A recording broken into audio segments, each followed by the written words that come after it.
Hello again, everybody. This is Jimmy. You're reading with Jimmy. We're reading Alice's Adventures in Wonderland. We're on the last analysis of the last chapter of the book, chapter 12, Alice's Evidence. We left off where Alice was sent off to tea after she woke up, after sleeping. What a long, restful sleep she had. She told her sister about her dream, curious dream, and what a wonderful dream it was. And after Alice left, her sister sitting down. Now, remember, this is third person narration. So Alice is no longer there, but the narrator is there telling us what her sister is thinking and dreaming about. So the last page said, first she dreamed about little Alice herself. Colon.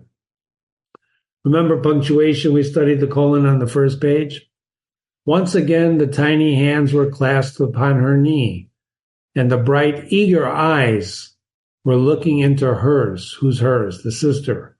She's talking about Alice, that she could hear the very tones of her voice and see that queer little toss of her head to keep back the wandering hair that would always get into her eyes. And still, she listened, or seemed to. Go to the top, listen. The whole place around her became alive with the strange creatures of her little sister's dream. What we're about to experience is just beautiful, beautiful narration. So just bear with me on this. The long grass rustled at her feet as the white rabbit hurried by. This is almost, in this paragraph, is a summary of the entire story that we just read and spent so much time about. And we probably could have just read this paragraph, but it would not have the significance, the meaning, and we certainly would not appreciate it if we, and now you may have cut to the chase and read only this chapter. Shame on you. The long grass rustled at her feet as the white rabbit hurried by. The frightened, see the dashes? Those are stops, right? Not complete stops. The frightened mouse splashed his way through the neighboring pool. Remember the pool of tears? She could hear the rattle of the teacups as the March Hare and his friends shared their never-ending meal, and the shrill voice of the queen ordering off her unfortunate guests to execution. Once more, the pig baby sneezing on the Dutch's knees, while plates and dishes crashed around it.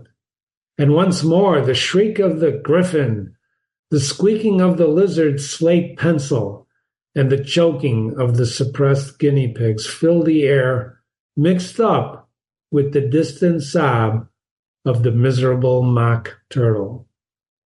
Certainly not the order we read it in, but certainly pulling off from what Alice had been going through. Now, remember, this is her sister. The third person is telling us this is her sister, right? Thinking about Alice's dream.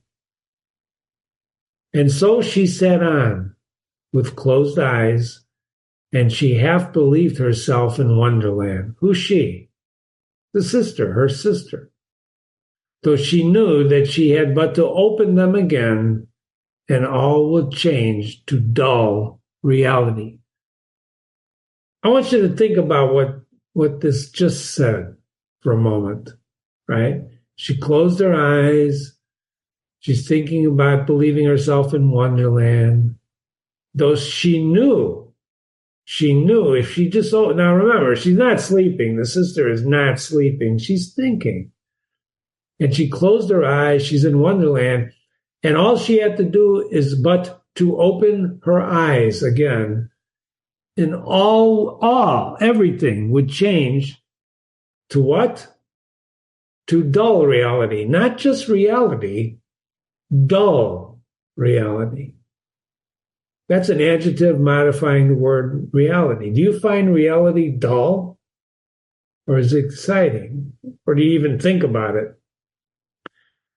These stories, classical literature, is meant for you to think about things in a different way, to think about how to lead your life by looking at how other people lead their lives. Now, this is her sister who's just been watching Alice sleep on her lap.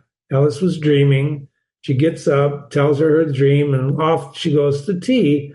And her sister starts thinking about what Alice told her about Wonderland.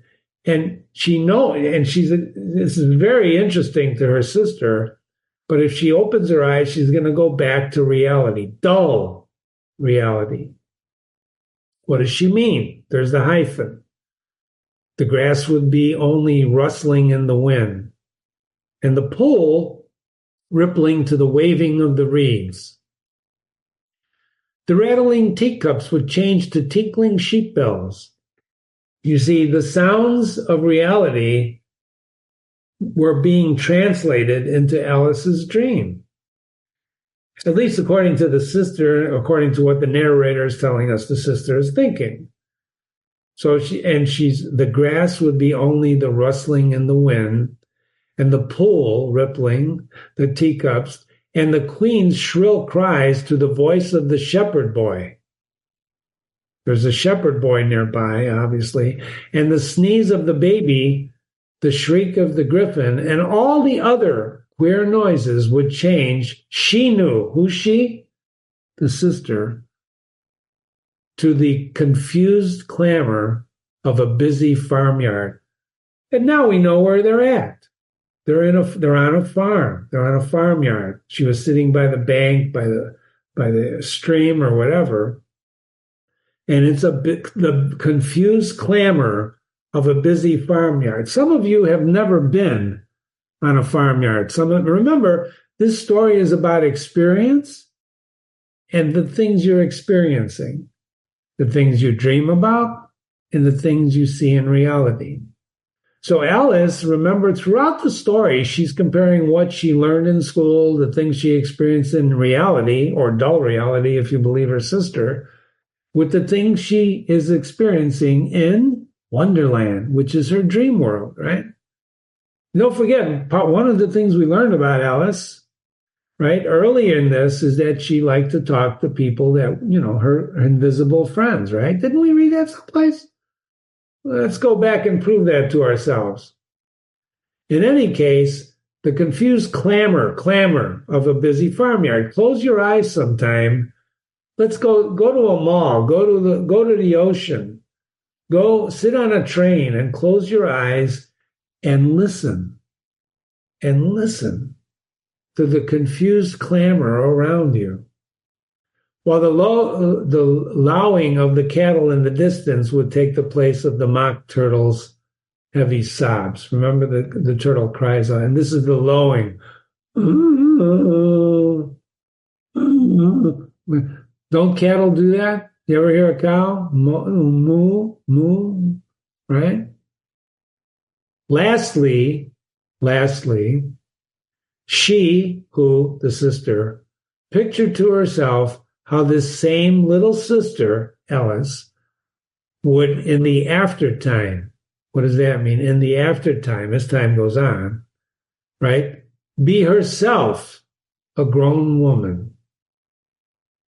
And how she would keep, through all her riper years, look at the word riper, she would keep, through her riper years, the simple and loving heart of her childhood. And how she would gather about her other children and make their eyes bright and eager with many of a strange tale, perhaps even with the dream of Wonderland, of a long ago, and how she would feel with all their simple sorrows and find a pleasure in all of their simple joys, remembering her own child life and the happy summer days.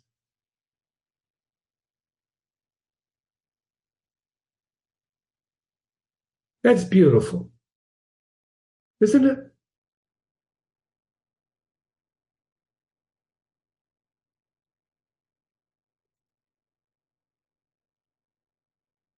This is Jimmy. For your homework, Jimmy wants you to write an analysis of what you think this story was about. I don't need a 15-page essay. I'll take it, but I don't need it. I'll take 30 pages. I would just like your thoughts. Before you examine the final analysis I would like to offer you about Alice's Adventures in Wonderland. Okay? So there's going to be another video after this. I don't want you to look at it till you write your analysis. And if you don't write your analysis, then you can look at the analysis. It's going to be called Final Analysis of Alice's Adventures in Wonderland by yours truly, Jimmy. You can email your analysis to jimmy@readingwithjimmy.com, jimmy@readingwithjimmy.com, and I hope you enjoyed this wonderful story. Of course, you don't have to hand in your homework. However, I always enjoy hearing from my readers about their thoughts, and hopefully you can go back and experience the story again and again. Because you see, ladies and gentlemen, the key to these classics is that the more you look, the more you see. And the more you see, the better you know where to look. Classic literature like this has many, many layers of meaning. Jimmy could have spent many more hours on these pages, but time being time, I'm not going to do it. I could do it. I don't know. Maybe if you ask me nicely. Have a great day. This is Jimmy. You're reading with Jimmy. Thank you so much. This was Alice's Adventures in Wonderland, the analysis. Enjoy.